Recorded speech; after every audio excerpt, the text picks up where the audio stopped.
Welcome to the Deep Dive. Today we're taking a journey into a really monumental speech from religious history. Yes, a very significant one. It's the opening address of the Second Vatican Ecumenical Council given by Pope St. John the 23rd, October 11, 1962. And it really set the tone for everything that followed. Absolutely. This wasn't just, another formal speech. It fundamentally redefined how the Catholic Church saw itself and its place in a world that was changing incredibly fast. It really did. A pivotal moment. So our mission for this deep dive really is to pull out the key insights, The core ideas. yeah, from this really pivotal address. We'll focus on things like the Church's teaching authority, where the idea for the council even came from, which is quite a story. Oh, definitely. Its focus on being pastoral rather than just condemning, how it approached error, and this big vision for unity. A really wide-ranging vision. Think of this as your shortcut to understanding a foundational document of modern Christianity. It's packed with some surprising turns and ideas that still resonate. Mm-hmm. Still very relevant. Okay, let's unpack this. Let's do it. So, October 11th, 1962, Pope John the III kicks things off. And the tone is just remarkably optimistic, wouldn't you say? Oh, absolutely. He called it a day of joy for Mother Church. Right, the solemn opening of the Second Vatican Ecumenical Council. Right there at St. Peter's Shrine, under Mary's protection.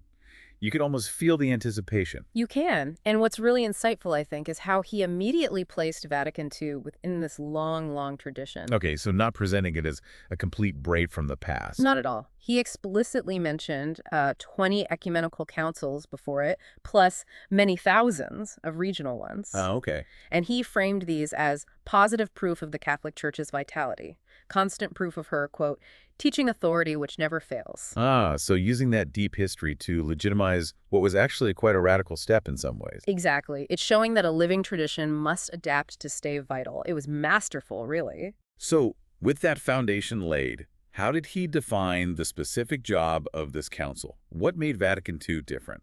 He was clear. It was about a special worldwide manifestation by the Church of her teaching office, Right. exercised in taking account of the errors, needs, and opportunities of our day. So not just repeating old formulas, but applying them now. Applying them to the modern world. And what about his view of church history overall? Was it all just progress and triumph leading up to this? No, not at all. And that's another interesting thing. He acknowledged the history of triumph, sure, celebrating past successes. Right. But he was also really candid about what he called the darker side, a history marked by sorrow and bitterness over, 19th century. 900 years, that's a long view. It is. He even brought up Simeon's prophecy to Mary about Jesus being a sign that shall be contradicted. Mm-hmm. His point was that everything, history, life itself, it all hinges on Jesus Christ. It leads either to light and joy or to confusion, bitterness, even the savage threat of war. A very honest take. That really grounds the council in a sense of realism, despite the optimism. Which makes the story of how the council started even more fascinating. He called the decision trifling in itself, Yeah, amazing, right, for such a huge event. but something that made a deep impression on us personally. How did that happen? Well, he described it as a sudden flash of inspiration, just like that. When was this? January 25, 1959, the feast of St. Paul's conversion, fittingly enough. And he shared this idea with the cardinals, and their reaction, he said, was immediate. Like, some ray of supernatural light had entered the minds of all present. Wow. And from that moment, this wave of hope just spread worldwide. It sounds almost like a moment of providence. So a spontaneous start for something massive. Yeah. But the follow-through wasn't quick, was it? He mentioned arduous preparation. Oh, absolutely not. 3 full years of preparation. 3 years. What did that involve? It was incredibly thorough. He described it as a detailed and accurate analysis of the prevailing condition of the faith, the religious practice, and the vitality of the Christian, and particularly the Catholic body. So a deep dive before the deep dive, basically. You could say that. And he saw that whole prep period as an initial token of grace. He was convinced the church would gain spiritual riches and find new sources of energy from this whole process. To face the future without fear. Exactly, by making timely changes and encouraging prudent system of mutual cooperation, adapting, re-energizing. Now, one of the really striking parts of the speech is where he tackles the pessimistic voices. Ah, yes, the prophets of doom. Right. People he saw as having zeal, but lacking sufficient prudence and judgment, seeing only calamity and disaster in the modern world. believing the age was definitely deteriorating. And you can understand why some felt that way, right? The Cold Yeah. War, nuclear threat, secularization. Sure, there were reasons for anxiety, but John 23rd pushed back hard. He did. He directly disagreed with those prophets of doom who are always forecasting worse disasters as though the end of the world were at hand. So what was his basis for optimism? It wasn't just wishful thinking. No, he rooted it in a belief that present indications are that the human family is on the threshold of a new era.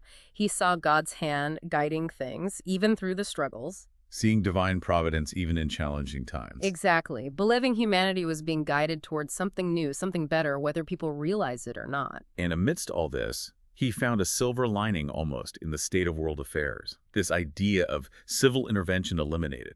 What was that about? It's a really interesting point. He did lament the modern focus on politics and economics over religion, but he saw a key benefit. This new situation had removed countless obstacles erected by worldly men to impede the church's freedom of action. Ah, so less political meddling compared to the past. Precisely. He contrasted it with past councils, even famous ones, that were celebrated in the midst of serious difficulties through the unwarranted intervention of the civil authority. Driven by politics, not faith. Often by purely political and selfish motives, he said, leading to spiritual disadvantage and danger. So for him, this freedom from state interference was actually a huge plus. Which makes his mention of the absent bishops even more poignant. Yes, the earnest prayer for absent bishops, those imprisoned for their faith. Such a sorrowful note. But even then, he found consolation. He did. He expressed immense consolation knowing that the church, finally freed from the worldly fetters of the past, could now raise her voice freely from the Vatican Basilica. He called it a second apostolic cenacle. Like the upper room, a new beginning. Here's where it gets really interesting. Okay. So, with this freedom, this perspective, what was the council's main job? He put it very clearly: the defense and advancement of truth. Safeguarding and explaining the sacred heritage of Christian truth, but doing it with greater efficacy, making it hit home in the modern world. And he talked about man's twofold obligation, right? Earth and heaven. How do those fit together? Yeah, that's crucial. We live as citizens of earth and as citizens of heaven. Okay.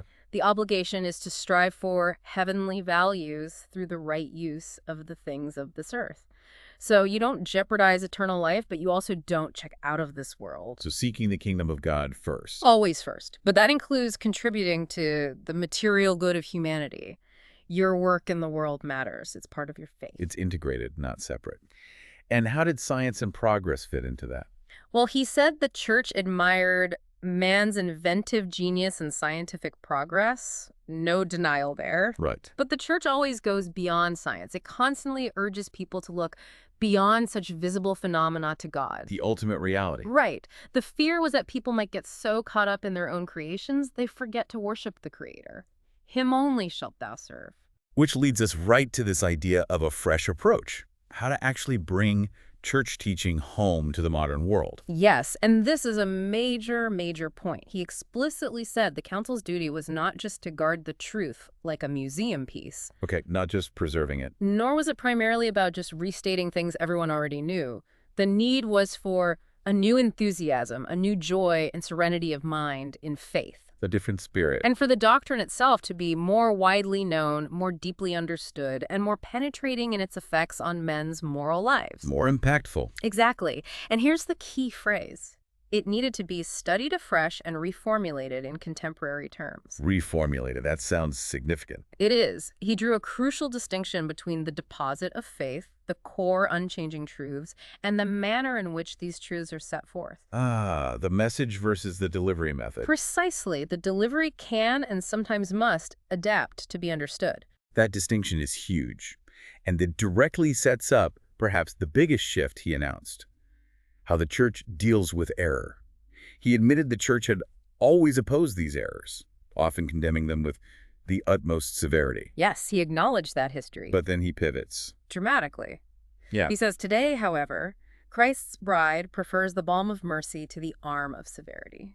Mercy over severity. What does that mean in practice? It means the church now believes present needs are best served by explaining more fully the purport of her doctrines rather than by publishing condemnations. Explain rather than condemn. Why did he think that would work now? His reasoning was fascinating. He argued that most errors are so manifestly contrary to rightness and goodness anyway, Yeah. that people today show every inclination to condemn it of their own accord, especially ways of life that reject God and his law. So a kind of trust in people's innate moral sense. And in their experience, he added that people had learned the hard way that physical violence, armed might, and political domination are no help at all in solving humanity's real problems. A profound trust in truth presented clearly, and in humanity's ability to eventually see it. I think so. It's a shift towards persuasion and witness, away from force. So the church's desired image becomes a loving mother. Exactly. Gentle, patient, and full of tenderness and sympathy, even for her separated children, offering divine grace, not worldly power or riches.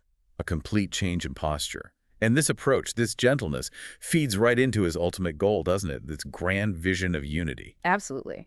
He spoke of the unity for which Christ prayed, shining like a threefold ray of supernatural saving light. Okay, break down that threefold ray for us. Sure. First, it was unity of Catholics among themselves, internal cohesion, strong and exemplary. Foundational. Second, unity of prayer and ardent longing prompting Christians separated from this apostolic see to aspire to union with us. That's the ecumenical hope, reaching out to other Christians. Dialogue and prayer. And third, really broad, unity, which consists in the esteem and respect shown for the Catholic Church by members of various non-Christian religions. Wow, that extends really far. Respect and esteem from non-Christians, too. It's an incredibly expansive vision of harmony. And he acknowledged the pain of division, didn't he? This universality and unity theme, grieving that so many don't share in the church's sources of supernatural grace. He did, but he balanced it immediately with the belief that the Church still sheds her light everywhere. And he used that quote from St. Cyprian. Yes, a beautiful quote from the 3rd century.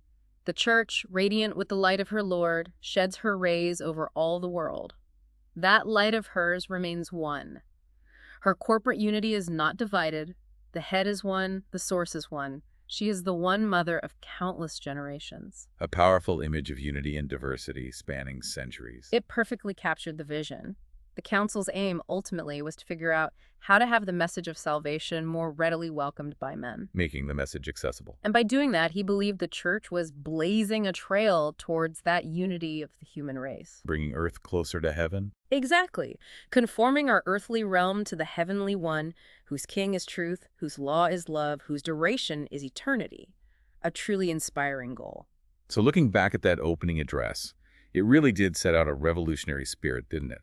The optimism, the pastoral focus, mercy over severity, this huge vision of unity. He called it a radiant dawn. He certainly did. So what does this all mean for you? Well, this moment, this speech, it fundamentally shifted how the church sought to engage with the modern world. It prioritized dialogue, understanding, compassion, moving away from just judgment and isolation. A turn outwards, really. Yes, a hopeful, compassionate outward turn that still resonates, still challenges, I think. And that leaves us with a final provocative thought, perhaps. Pope John XXIII's central challenge was taking this immutable doctrine, this core truth, and finding ways to reformulate it in contemporary terms so it could have more penetrating effects on people's lives today. That core challenge remains. So think about that. What does it mean for any long-standing tradition or institution, or maybe even your own deeply held beliefs, to adapt how it communicates its message without losing its essence? Especially when you're trying to connect with more people, build unity in a world that changes so fast. How do you separate the core idea from how it's expressed? Exactly. What is the difference between the essential truth and the language we use to talk about it? And what are the real-world consequences of making that distinction, or failing to? Maybe consider how those principles apply in your own work, your own life, when you need to share complex ideas or just connect across divides. Something to chew on.